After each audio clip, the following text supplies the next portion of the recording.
Joe Metcalf, it's a real privilege to be here, and I thank you very much for inviting me and giving me the opportunity to tell this Air Force story. How many of you in here are volunteers here at the museum? Wow, I salute you. That's great. Where's Herb Weatherhead? Here. Stand up, Herb. Herb's an RTB. He's a classmate of mine. He's been a friend of mine for over 40 years. And Herb's a volunteer here, too. Good to see you tonight, Herb. And my guys down here, two of the greatest fighter pilots I know, you guys stand up. Brett Hurst and Mike Mathis. We call him Mega and Sax. If you see them on the street or in the BX, say hi. These guys flew F-15s at Nellis, both Fighter Weapons School Air Force Weapons School graduates. Can't say Fighter Weapons School anymore.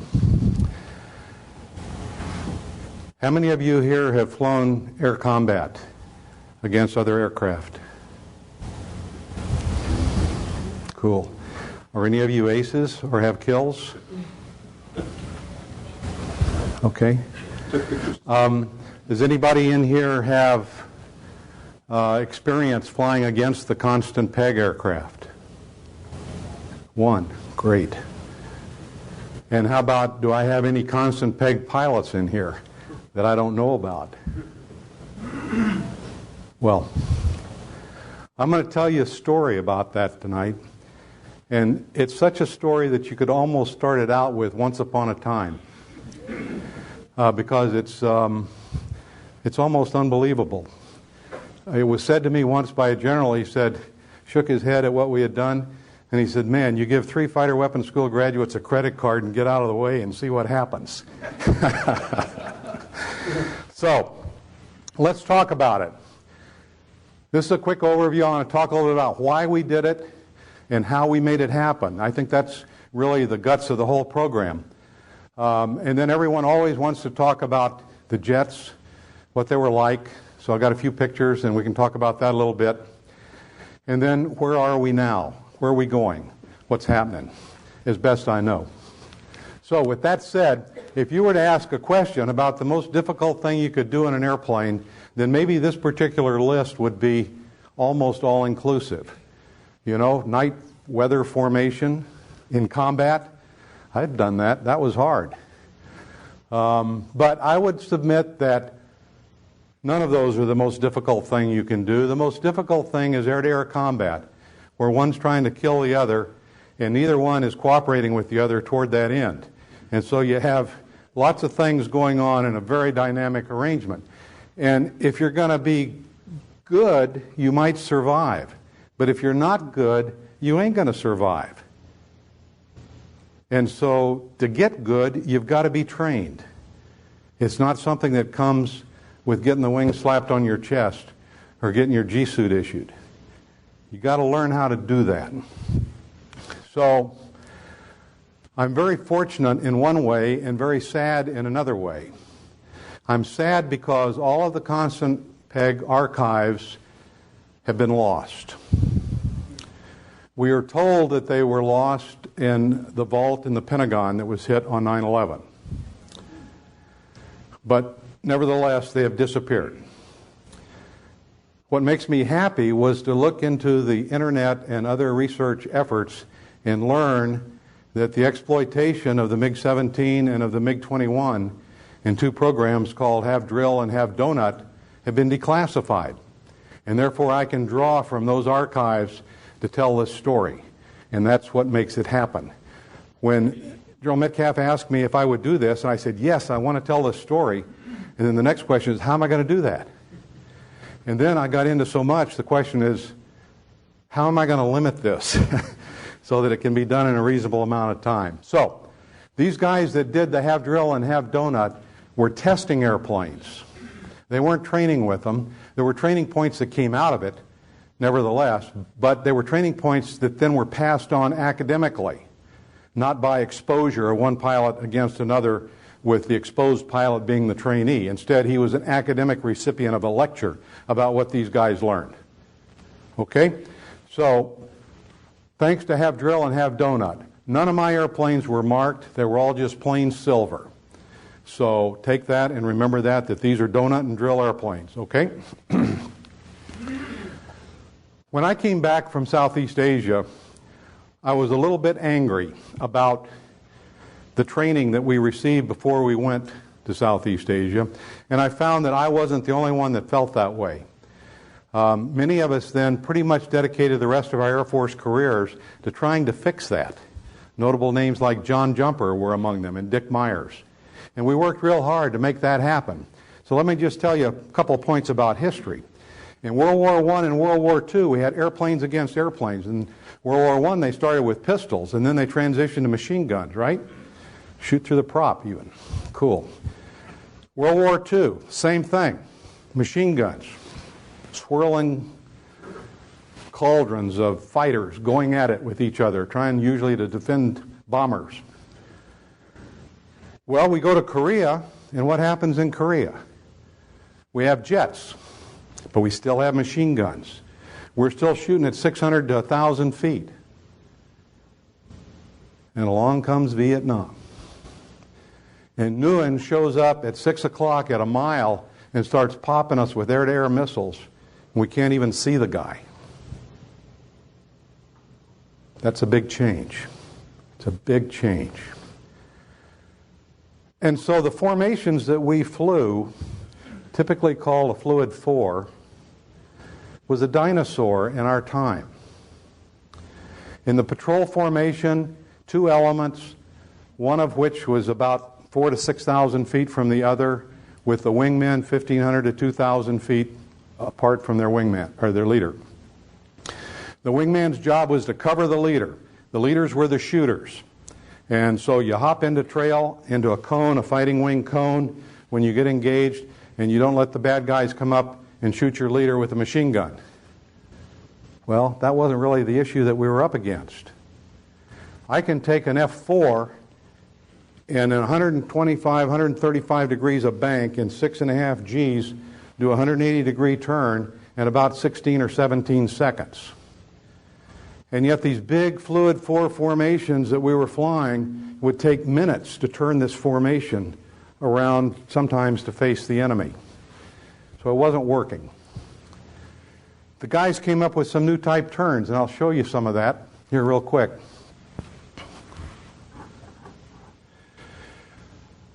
This is a delayed 90 turn with a flight of 4, and you can see the leader there and gives a little wing rock, and then number 3 starts his turn, and they complete that turn in, 25, 30, 45 seconds, 90 degrees a turn.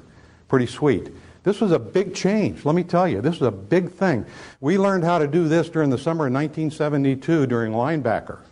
And guys like Ritchie and Lodge, they were the ones that invented this stuff. And we at Fighter Weapons School were sitting there as instructors devouring the information that was pouring in on how they were doing fighter tactics. And we went to school on it, and we learned that if that guy only turns 45 degrees, as in this case, unless you're planned for it, number 3 and 4 are going to end up in trail. And that wasn't good at all tactically. So the formations were starting to evolve, and that was a big part of it. We'll talk about that a little more. Sucked at 6, we called it. So the thing that we were up against were an anachronistic or a dinosaur-like set of rules and tools that we were trained with and that we were being trained to. And Fluid 4 was a part of that. Another part of it was no dissimilar training. They would send 2 of us up, neither of whom is more skilled than the other, both flying similar type airplanes, using the same tactics against each other, and we were supposed to learn something from that. It was short. The learning was there, but it wasn't going far enough. We were able to make this happen against a lot of hyper Air Force resistance. The Korean War Mafia was still in place. And God love him, General Blessé had written his No Guts, No Glory, and it was the classified still then Bible for fighter aviation and tactics. But it wasn't working. So we started advocating there at Nellis, and we got slapped down a few times. Meanwhile, the Navy and Air Defense Command are flying loose deuce and double attack, which emphasized 2 fighters, both of whom are shooters, in a fighting pair. We thought that was a pretty good idea. We got slapped about the head and shoulders. Can't get back in fighting wing, dude. And so we pressed it to the next level and said, well, let's play this out. Let's just take the element leaders out, and we'll have phantom wingmen. And then we can have so-called detached mutual support between these 2 participating shooters. One's engaged, one's free, and so forth. Well, that worked good. And suddenly we were on our way, and we took 2 flights of 2 and put them together, everybody a shooter, and then 2 flights of 4, and suddenly we had a wall. That's what these guys in the Eagle still use today. It's their primary attack deal. Well, along this story then came the aggressors. We needed realistic, dedicated people that could go out and serve as the adversaries. That's another story. Red Flag evolved, and suddenly we were bringing the jets to Nellis and training people there, using aggressors as adversaries, and everybody was learning to work as a team. We were on our way. Getting real MiGs in the fight was the final step, and that's what Constant Peg was all about. So, I was a major at the Pentagon, selected for lieutenant colonel, and I inherited some programs that caused me to go in to General Vandenberg's office one day, say, sir, we really need to get MiGs into this program, take it to the next level. And he pulled one of these Captain Quigg type stunts on me, where he walked over to his desk and opened up this little box that had 2 steel balls in it. And he went and he sat down in his chair and kind of slumped down, and he's working these things. He says, what do you have in mind, Major? I said, well, we build an airfield and we get real MiGs and we train against them. Instead of all this testing stuff, we train. He says, that sounds like a hell of an idea to me. He says, why don't you go talk to Donnelly up on the 4th floor? So I'll go out and I talk to General Donnelly, and he says, well, I think that's a hell of a good idea. He said, I'll make you a deal. I can get you the jets if you can figure out how to build the airfield. I'm thinking, what have I gotten myself into? So I go back downstairs and brief General Vandenberg on the results of this conversation, and he says, that sounds like a go to me. Let's do it. And I'm thinking, whoa. And all I could think of to say was, sir, what's your call sign? And so he said, Constant. All the programs that belonged to the XOO at the Air Staff at that time frame were called Constant. So I'm walking back down the hall, and I'm thinking of my wife, Peggy, and I say to myself, Self, Constant Peg has a pretty nice ring to it. And so thus it was named. People ask me, Peggy died in 2002. Miss her a lot, but life moves on. And people ask me, did she know about this program? And I say, yeah. Because one Saturday, Vandenberg was in a really cranky mood, and he said, I want, you know the way they are. And we said, sir, we don't have a secretary that can do that. He said, oh, you guys don't know a single secretary with a top secret clearance in the whole damn, blah, blah, blah. So, yes, sir, I know one. He said, who's that? I said, Peggy. He said, who's Peggy? I said, that's my wife. He said, she got a top secret clearance? I said, yeah. He said, get her in here. We briefed her, and so she was in on the program from the get-go. She was always a little squeamish about discussions about it and around it, but she knew, and I'm glad to say that. Constant Peg.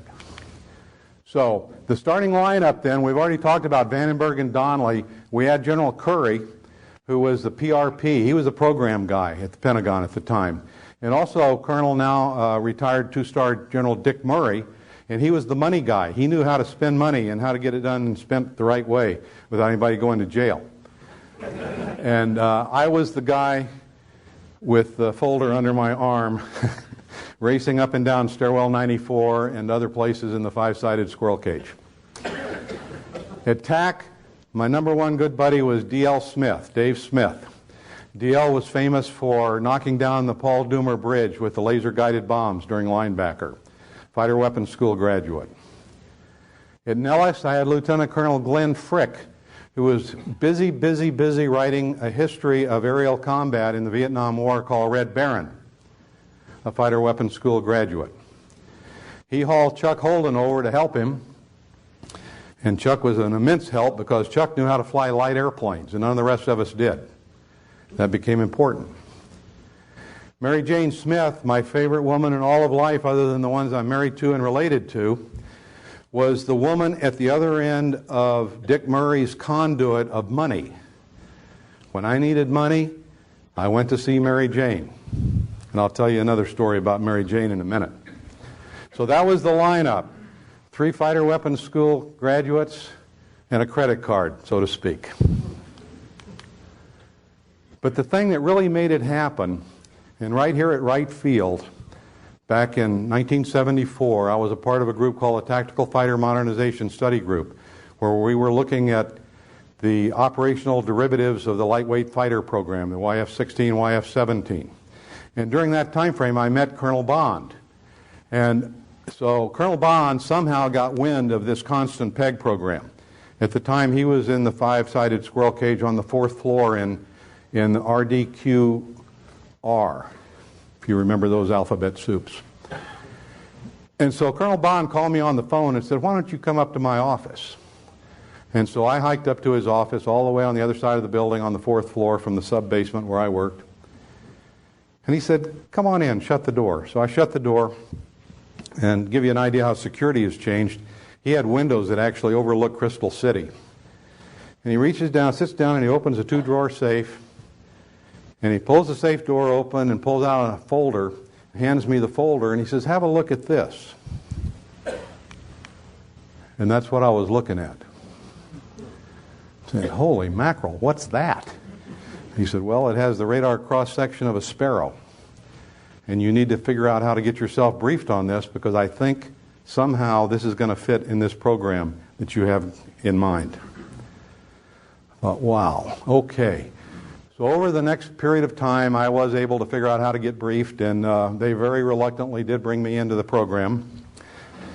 And so what happened then was a strategy developed based on what was hoped to be an operational need for an operating location for the stealth fighter. And so that was a part of the advocacy from the very get-go. We're going to fly MiGs by day and stealth by night, and that's the way it's going to be.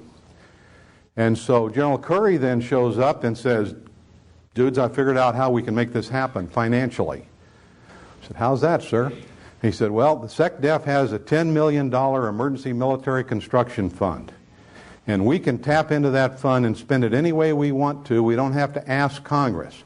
All we got to do is go and inform the chairman of the House and Senate Armed Services and Appropriations Committees." Wow, way cool. Can we get the money? He said, "I think so, but that's going to be a part of your job." I said, "So once we get it, what do we do?" He said, "Well, there's a much forgotten law called the Economic Recovery Act of 1932, which is Franklin Roosevelt New Deal, wherein one government agency can pass money to another government agency, and nobody asks questions." He said, "And those guys in the Department of Energy have a bunch of sole source contracts. They don't have to bid them out. So what we can do is we can then get them to bid out to Holmes and Narber, or to ask Holmes and Narber to do the architectural and engineering work for us, because they do that kind of work for DOE. And then we can get RECO, Reynolds Electric and Engineering Company, which is the on-scene contractor out at the Nevada test site, to build this thing for us." Yes! So then came the question of, where do we do this? And so I had a short list that we put together. There were different advocates in different parts of the community that knew about this, that all had an interest in an advocacy. My good friend Moody Suter wanted to put it on the Goldwater Ranges down there south of Luke. I don't remember anybody wanted to put it at Dugway, but they said we ought to take a look. And of course, Tonopah. So just to orient you here a little bit, here's Las Vegas down here. all the way up around the Nellis Ranges and the test site where they blew up the nukes, and all the way up here is the little mining town of Tonopah. And right in this area is the Tonopah Test Range, and they had a little airfield up there. And what did they do at the Tonopah Test Range? Their job was to test the release systems for nuclear weapons. Nuclear weapons release testing. That was their JOB.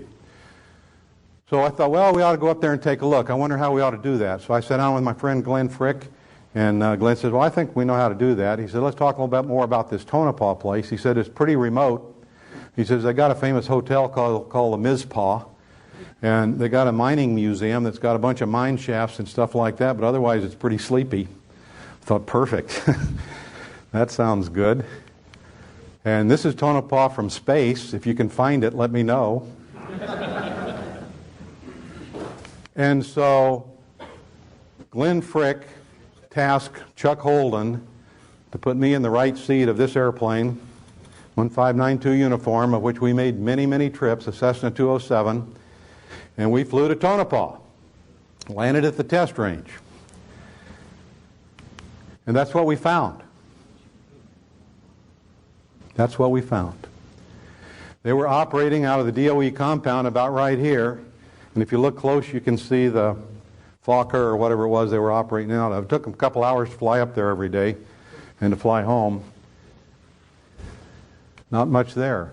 That's what the DOE compound looked like, and you can see the big dry lake out there that where they did the nuke weapons release testing. And from space, see the airfield right here, DOE compound right here, and all these approaches down that way. And from the ground, perfect. Perfect.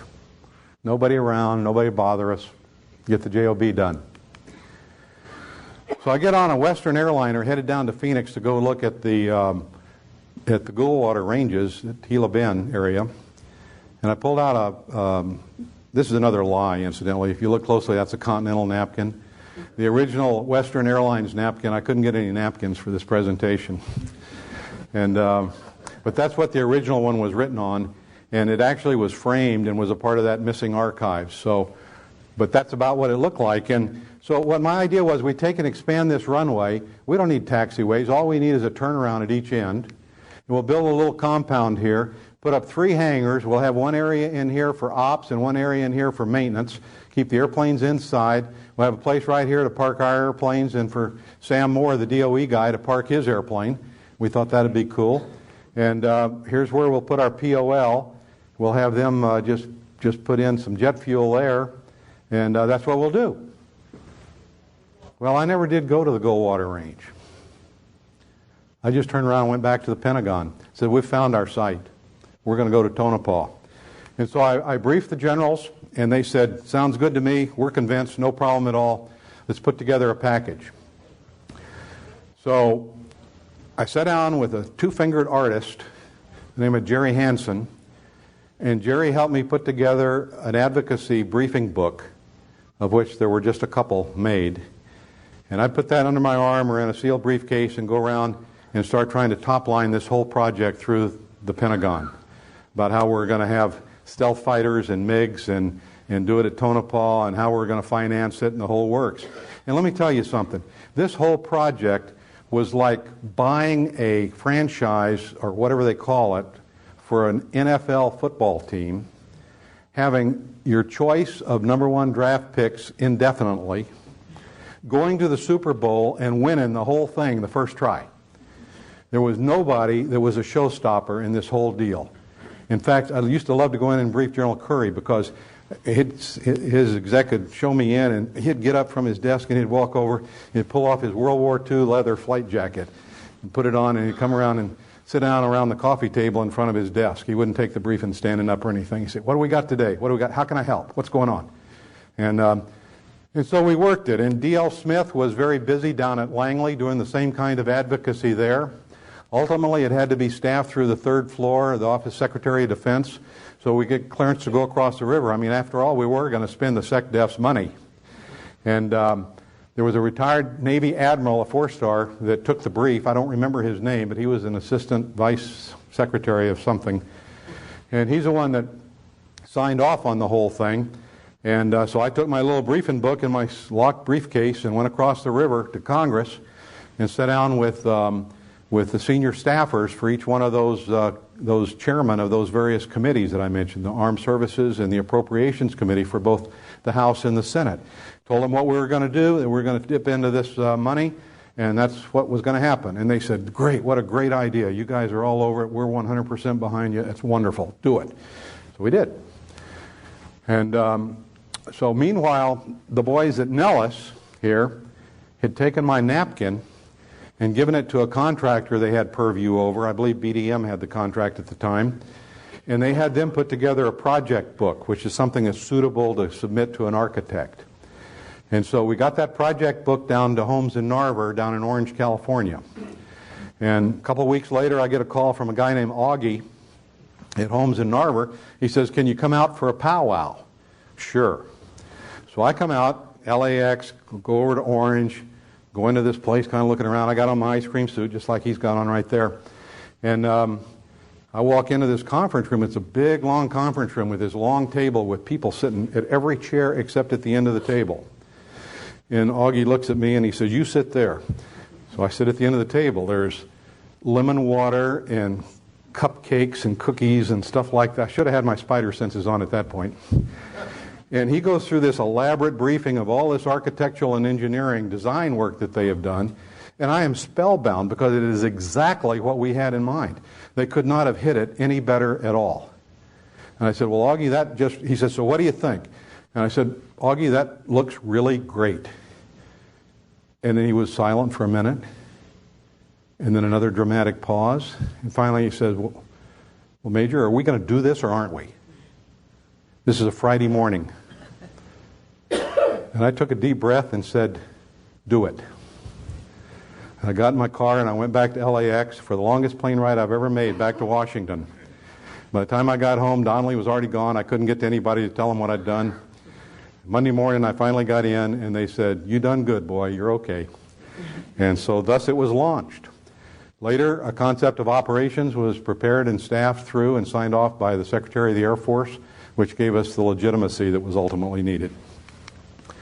So here's engineering drawings of the original three-hangar concept. I found these in a vault up at Tonopah a 3 weeks ago. I had the privilege of going up there for the bed down of the F-117s. You all know the stealth fighters are being retired, and they're actually going to retire them at Tonopah back in their original hangars. And so I went up for that and was able to root around and find these drawings. And there's 4 or 5 sheets of them. I only made a slide of one of them, but I gave all the rest of them to the museum this afternoon. So if the constant peg display materializes, then you guys have at least some engineering drawings to work from of the original concept. But we needed transportation. That was a hell of a long way from Las Vegas.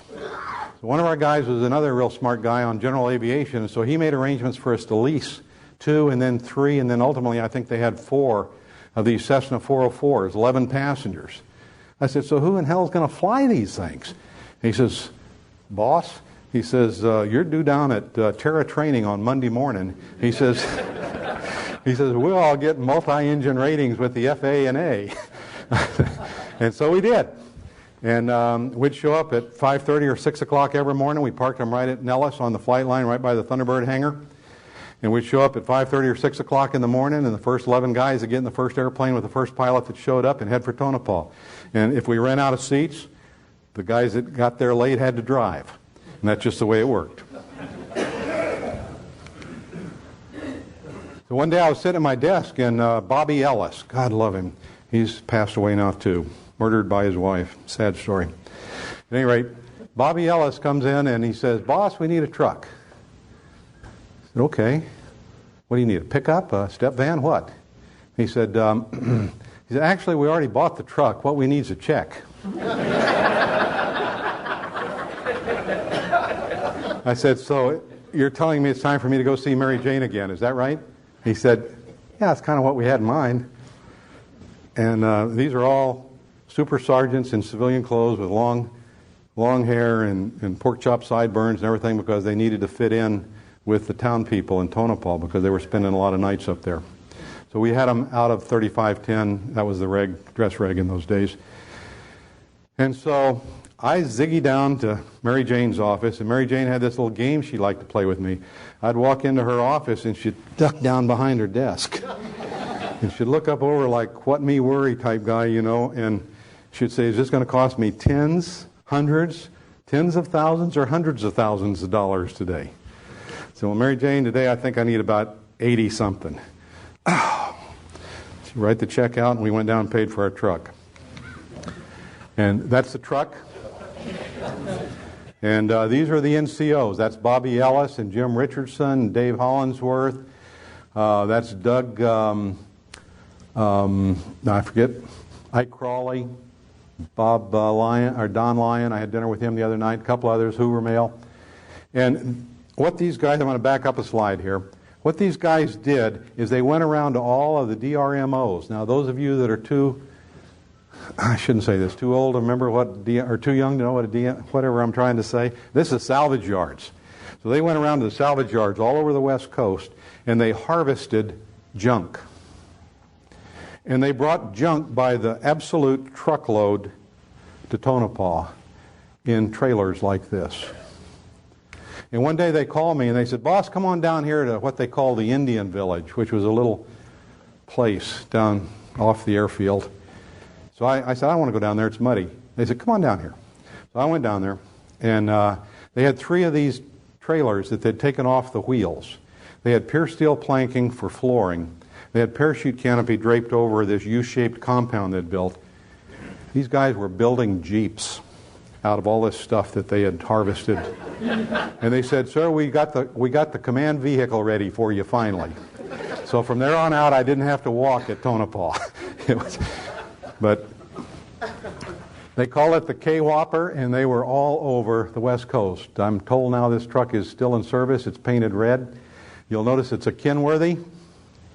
And I had to chuckle. A couple of weeks after we got this truck, I'm driving down Interstate 15 on the way to Nellis, and I pull up behind this truck, no trailer, just the truck, and it has this bumper sticker. It says, old truckers never die, they just get a new Peterbilt.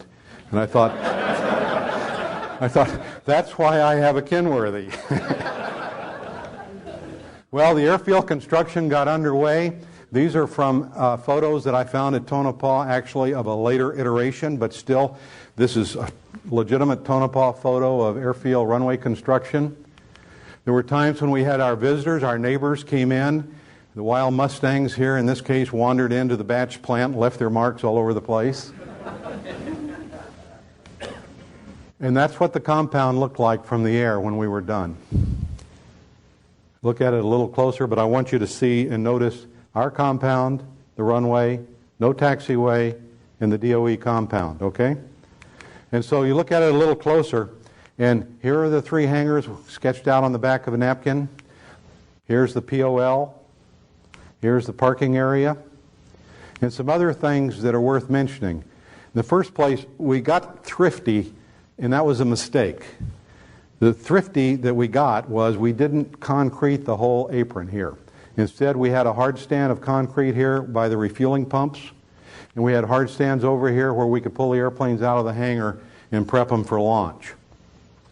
But jet fuel and asphalt don't go together, and so we had a problem with that.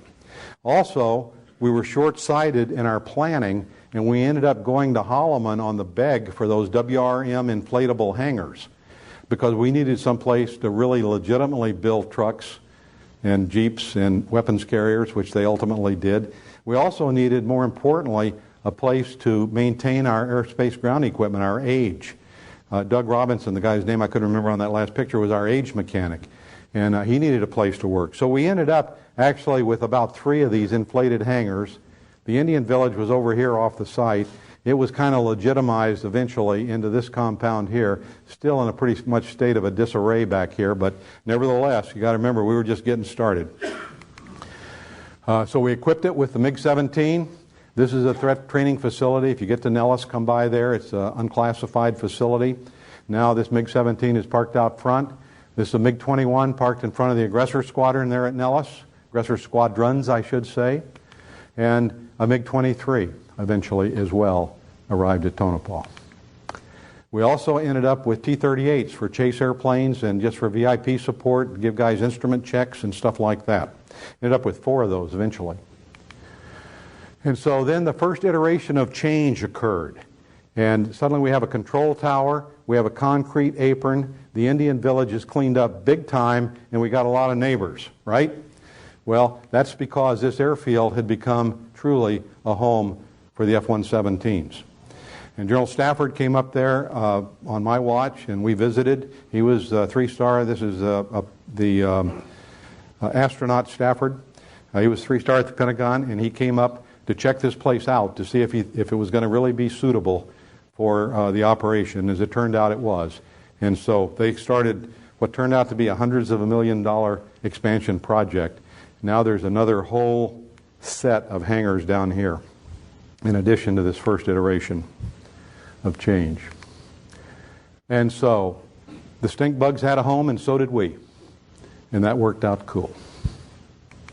That's what it looks like now, overlooking the DOE compound in the foreground here. At the airfield in the background, you can see a parallel taxiway, real jet barriers. They built these 2 hangars for the MiG-23s when they were introduced up there. And these are all F-117 facilities. So let's talk about the jets a little bit. This MiG-17, and this is Patty 2, or number 2. I flew this airplane a lot later, so I guess they didn't give it back to whoever they got it from when they did have drill. But 2 was lost in an accident ultimately. And so, looking at it in flight, tiny, tiny little airplane. But watch him set the wing, and suddenly you see a whole lot more to that airplane. And then we got a couple of shots of 105 taking a gunshot, and then that doesn't ever go anywhere. So we'll just clip that one off right here. It doesn't hit and blow up. I wish it did, but it doesn't. So we have the MiG-17. Let's look at it a little bit. Centrifugal flow engine, like a T-bird. It had an afterburner on it, though. The cockpit. Now, these are pictures of the cockpit that I took in an air show airplane at Tyndall about 3 weeks ago. So this is not our airplanes or even the drill article. They were much more beat up and didn't look near as nice. And when you see the pictures of the MiG-21 cockpit, think back and remember that this is probably kind of like what the MiG-17s looked like as well. But this guy had pneumatic valves in the cockpit you had to turn. On this side, this is the left canopy rail right here. Windshield would be over here, the dashboard's right here. That's the trim switch. There was no trim on the stick. You had to reach over and trim the slab with this electrical switch over there on the side. It had a periscope, and this is Jethro sitting in his air show airplane, but you can see the periscope there on the side. This airplane had no adjustable ejection seat in it. You had to put pads under your butt. And so it was quite a life support issue to go out and measure up for your pads, and then the pilots were very protective. Those are my pads. Get your hands off my pads, because everybody has a slightly different seating height, and if you're too low, you can't see over the nose, and if you're too high, your head's banging into the canopy and the periscope and everything. So the periscope was pretty cool. You duck your head a little bit, pull that thing forward, and you could look just right up, and it was focused at infinity, and you could see your 6 o'clock real well through it. Took a little bit of training, kind of like mirrors. If you've flown fighters and used mirrors in fighters, same kind of deal. But it was useful. That's, let me orient you here. This is the windshield right here, and this is the nose of the airplane right here. And that little indicator is the nose landing gear indicator. There were no lights or anything in the cockpit. You raised the gear and then put the gear handle back to the negative or to the neutral. When you're ready to lower it, you lowered the gear handle. When this little thing popped up, you looked out and checked the main wing. I'll show you that in a second. Then you put the gear handle switch back to neutral. So this was an indicator. You can see the extreme wing fences here to keep the span-wise flow down from that highly swept wing. And here's the main landing gear indicator. So literally, put the gear down, check the nose wheel, look over the sides, and check for these gear indicators. Make sure your gear's down. They had flares. They had 4 flare ports. All the fighter pilots immediately leaned forward and say, flares? How did they use them defensively? Well, they didn't. They used them for communications and calm-out type operations at their airfields. So they were strictly like the old days. They had them. This picture of me and Jethro there at Tyndall a couple weeks ago, a month ago. Let's look at MiG-21. Well, this is the Have Donut article. And there she is sitting on the ramp. Take a little closer look. She's got a gear indicator like that too. And if you look out here on the ones on the display on the floor of the museum, they have them also. So you'll know what you're looking at. Okay, you can see how beat up the cockpit is and how busy it is and everything. I want to make 2 points here. When I learned to fly this airplane, Don Lyon was my crew chief, and they didn't trust us to start them because they were afraid we'd overtemp the engines. And so you always had a crew chief hanging over the side that was kind of helping you work the throttle and making sure you weren't too aggressive while you were cranking them up. And I looked at this airplane over here and I said, Don, there's no way I can fly this airplane. He said, how come, boss? I said, I'll never know which of those switches goes where. He says, no problem. They all either go up or forward. And I thought, way cool, you know? Right here is the famous white stripe down the center of the instrument panel. The MiGs had that.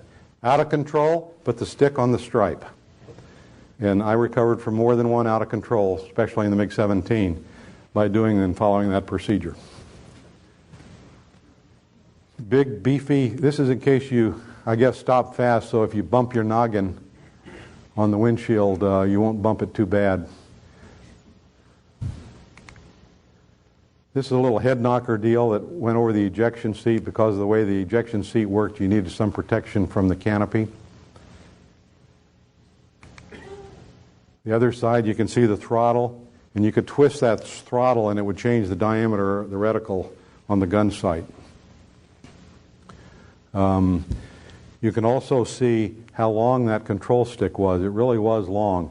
And on the MiG-17 especially, I flew that airplane a lot of times with both hands. At high speed, it didn't roll well at all. You know, above 350, 400 knots, it took a lot of muscle to get the airplane to roll. And so there's a lot of times you had, I mean, the AB is full on anyway if you're moving tactically and moving that stick around like that. So here they're getting ready to go fly and taxi. And these airplanes had pneumatic brake systems. So you only had a certain number of squeezes on that trigger, on the paddle switch or whatever you want to call it on the stick. You squeeze that and it would apply to the brakes. So there was no nose wheel steering. So you kind of taxied it like a T-bird, those of you that have flown T-birds, and differential braking. But the way the braking worked was you squeeze the trigger to brake, and then you push the opposite rudder pedal from the direction you want to turn, and that would discharge the air from that brake so that you would then pivot around the other one. And so guys learned to taxi this thing. They look like little fishies in a trout stream, you know, just going down the taxiway like that. Okay.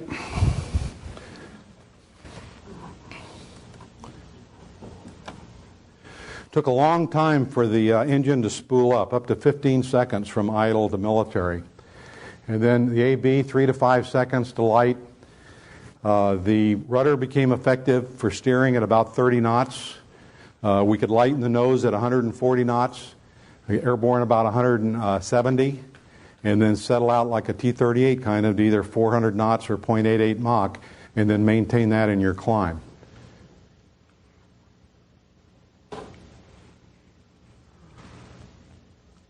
It's a real thrill to get in one of these things for the first time by yourself with no two-seater and go fly them. I have to say that. Guys join up on you to that position, and you can just see their eyeballs swelling up out of their heads if that's the first time they've ever seen one for real. Let's see here. Just got several shots here of turns and just flying type things. This one doesn't have a drop tank on it in this particular sortie. Sometimes we did fly with a drop tank. Didn't seem to do much for us though.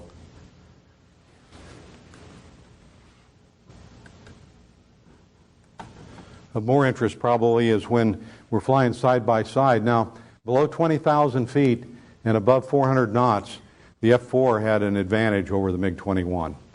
But the MiG-21 had more instantaneous G available. In other words, he could snatch a bat turn on you and take advantage of you there. The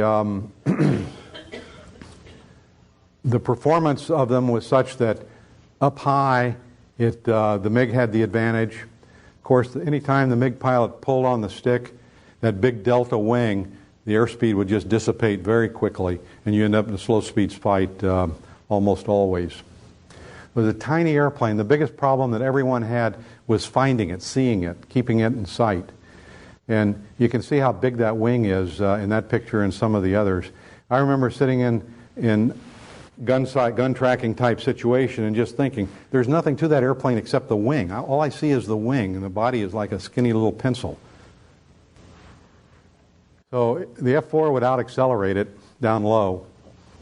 But this guy had climbed any airspeed above 250 knots, the MiG had climbed. You get an idea of the size comparisons there of the F-4 and the MiG-21. The Navy participated, and we found that the A-4 and the A-7 could both handle the MiG-21 in a close-in scissors fight. And as you'll see here in a second, a A-6 actually started out with a disadvantage and turned into an advantage on the MiG-21 at the very end of this little clip right there. It's an A-6. So everybody played.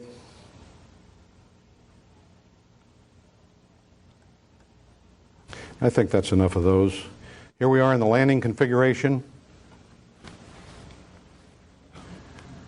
Gear, speed brakes. We'll watch him land. Comes in, got a drag chute. And that was the thing that we learned and we had to teach guys is that pay attention to your pitch attitude at the moment you get airborne, because that's exactly the pitch attitude you're going to be looking for at the moment of touchdown. And that's been something I've used as a flight instructor technique for many years since. A great one. Okay, a little MiG-21 maintenance there after it's all over. Look at the flogger real quick. This is in our, what we call the petting zoo affectionately. It's the threat training facility there at Nellis. And this is a flogger B that's in there. And when you look at him head on, you can see he has a periscope right up here also, as well as a pair of mirrors. When you look through that periscope, you look right back across the back of the airplane. This shows the aft section here. You can see the speed brakes. Of most interest to me is this dorsal fin. It's got this great big humongous dorsal fin, but when the gear's down, that fin would drag the ground. So the thing rotates out of the way into a 90-degree position compared to when it's in flight. This shows where that wing swings and folds back into the cavity when he is operating with them swept back. Cockpit, very similar to the others in terms of its busyness. It's the left side. The throttle actually slides on this rail. It's actually, you move it on a rail. Kind of interesting. Through the gun sight. Quick peek there at the control stick, and you can see that brake lever I was talking about. My fingers there are squeezing it. This one had electric trim on the switch. That's what that big, this guy right here was. Other buttons to operate the weapon system and the avionics. And so what did we do? Well, we started out, we did side-by-sides where we'd have the guys join up on us and just take a look. And that's where their eyeballs would pop out of their heads. It was really fun to watch. Even more fun to debrief them after one of those sorties and have them express their excitement over this whole issue. Then we say, okay, go back into a guns track. They pop up back here and we make a gentle turn and let them try to put the pipper on us and guns track us. And then what we call an offensive perch attack here. We say, okay, take a perch, dude. They go back up here on maybe 3,000 to 9,000 feet, and we'd call fights on. We'd do a little defensive turn. He would try to maneuver with a system of yo-yos, we call them, to try to maneuver into that guns tracking position. And then as their proficiency increased, we would harden the turns and harden our defensive maneuvers to challenge them and get them used to it. Then we'd put them out front and let them see how hard it was to see a MiG-21 looking at you right over your shoulder. You're pulling 5 Gs trying to keep track of this little bitty guy or even find him to start with. So that went on. Then we went to butterfly setups where we'd be side by side. We'd turn away right to the threshold of loss of sight, turn back inbound, cross, pass head on, canopy to canopy, and then that was fights on. And then you'd fight to see who could get an advantage on the other one, using all the sophisticated basic fighter maneuver techniques. Tactical intercepts, moving back out where they could use radar to try to intercept us and then convert in from this radar arena into a visual arena, which is the ultimate challenge. And then finally you put them all together into multi-ship type tactics. And toward the end of the program, they were actually going out and launching most of the airplanes that we had and saying, "Good morning, America," to the guys who are arriving at Red Flag. And you talk about some eyeballs popping out when that happened. This is one of the only pictures that we have inside the hangar up there. In this case, I'm re-enlisting Staff Sergeant Doug Robinson. And this is one of our MiG-21s in the background. This is a pedo boom and one of the others in the foreground. Taken illegally, clandestinely by a Polaroid, but I'm glad somebody did it and then they had the courage to give it to me later. Just a list of the commanders. I'm sure there's not a great interest there unless you know some of them. Mike Scott of interest was one of the pilots that I hired. I was the first commander at Tonopah. Glenn Frick stood the unit up at Nellis, then he made colonel. In fact, he called me on the phone one day and he says, "Good news, bad news." I said, "What's up, Glenn?" He said, "What you want first?" I don't care. I said, "Give me the good news first." He said, "The good news is we've named the unit. It's going to be the 4477th Test and Evaluation Flight." "How come it's going to be a flight, Glenn?" "A squadron brings too much attention to us. We're low profile." "Okay, I can live with that." "What's the bad news?" He says, "The bad news is I made colonel and they're sending me to Egypt." I'm saying, "My God, you're ripping the guts out of my program here." And he said, I really suggest you call Colonel Ron Clements at Nellis and talk to him about what we're going to do." So I'm sitting there staring at my phone and it rings and it's Colonel Clements offering me the job, which was a thrilling thing. I got out of the Pentagon a year early and that's never a bad deal.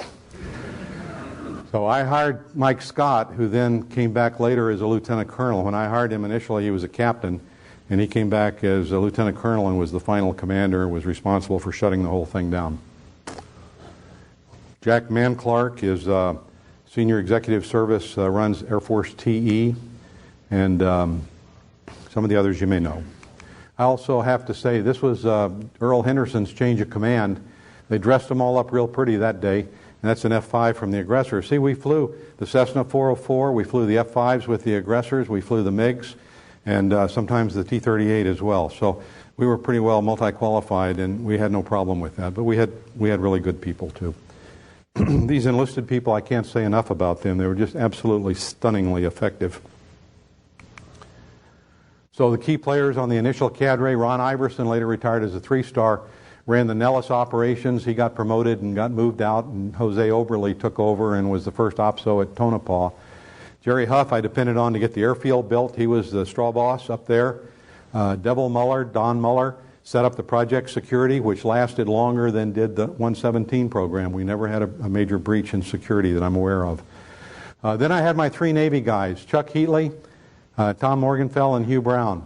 And Tom Morgenfell later got out and was the chief test pilot for Lockheed and did the F-22 work and the JSF, the F-35.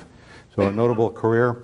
Chuck Heatley, I always call him he was the commander's action group, all wrapped up in one person, giving me lists of things to do that I could never ever get done, like call them the Red Eagles, like this, like that, the other. Heater retired as a Navy captain, and sadly Lieutenant Hugh Brown was killed during our project in a MiG-17. Bob Drabant, if you know Bob was famous for turning John Boyd's energy maneuverability stuff into something that was quantifiable and interpretable by fighter pilots, the charts.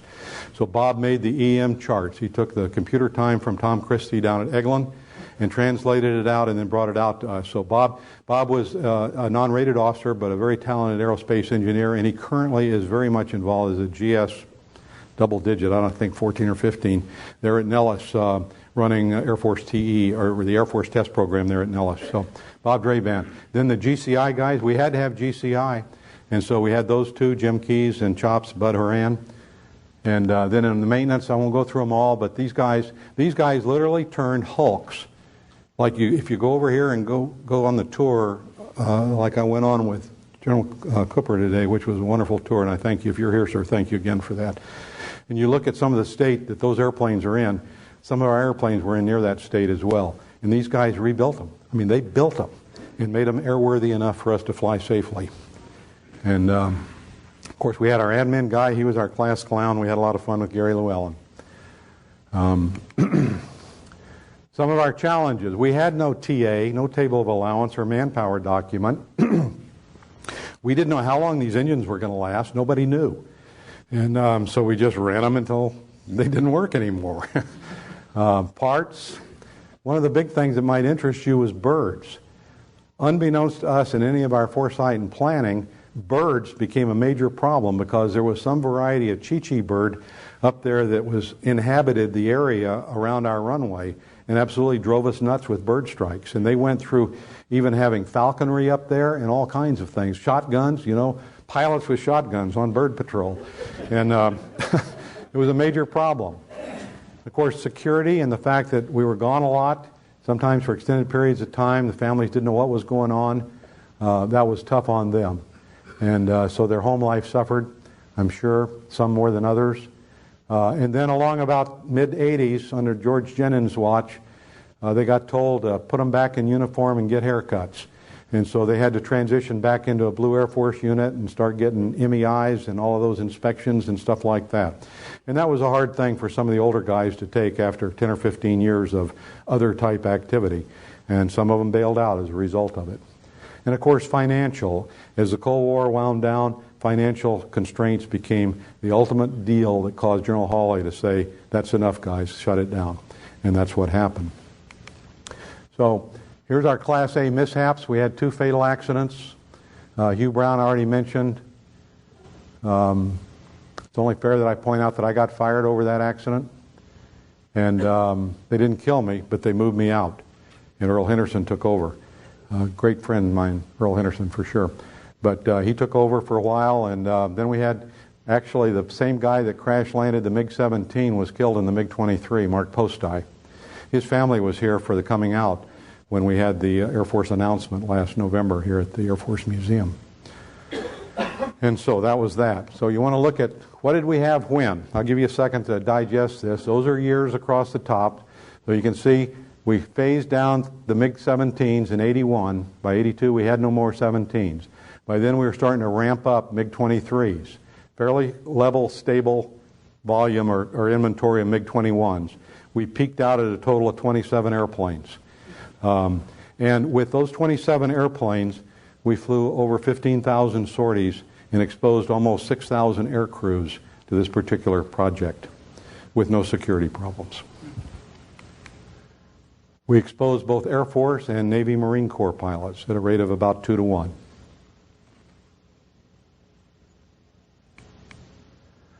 So what's our return on investment? Well, things changed. The props and machine gun, I don't know anybody knows what the kill ratios were there. Jets and machine guns, though, in Korea, about 15 to 1. Vietnam, I don't know. I wouldn't argue any of these numbers, but 7 to 1. According to one internet report, the Navy did lose an F-18 to a Foxbat, a MiG-25, during the Desert Storm. I've only seen that in one place, and I don't know whether it's true or not, but I thought I'd at least throw it up there. And worldwide, the kill ratio of the F-15, we've never lost an F-15 in air combat. So can you say that there's anything to learn from that? I don't know. We'll talk about that more in just a second. But this is kind of a summary over the 10 years of what we got going. And what the people that participate have to say most is buck fever, man. You know, if you've ever had your sights on a deer for the first time, you know how you get the shakes. And that was the same kind of experience that guys had in air-to-air combat, that we kind of got them by. And we thought that was cool. And the other thing was tiny jets as compared to ours. We were used to flying air combat looking at these gigantic planforms, smoking planforms of F-4s. And suddenly, we had to teach these guys how to look for canopy glints and things like that. If a MiG is converting to your 6 o'clock, a canopy glint might be all you see because he's pointing at you the whole time, and his visual cross-section is tiny. I'll show you a picture.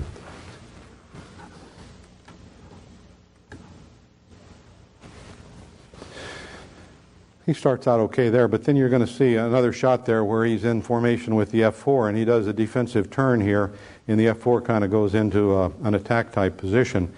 But you can see how small that airplane is, and when he turns and points at you or turns tail to you, he absolutely turns invisible. So that was a real big challenge. So what's the value? Did our program help with that F-15 kill ratio? That's for the research historians out there to do the search on and figure that out, because I don't know. I'm sure that maybe a few did, but maybe not. I think the training that we gave them created a mindset which led to the results that we're proud of. What now?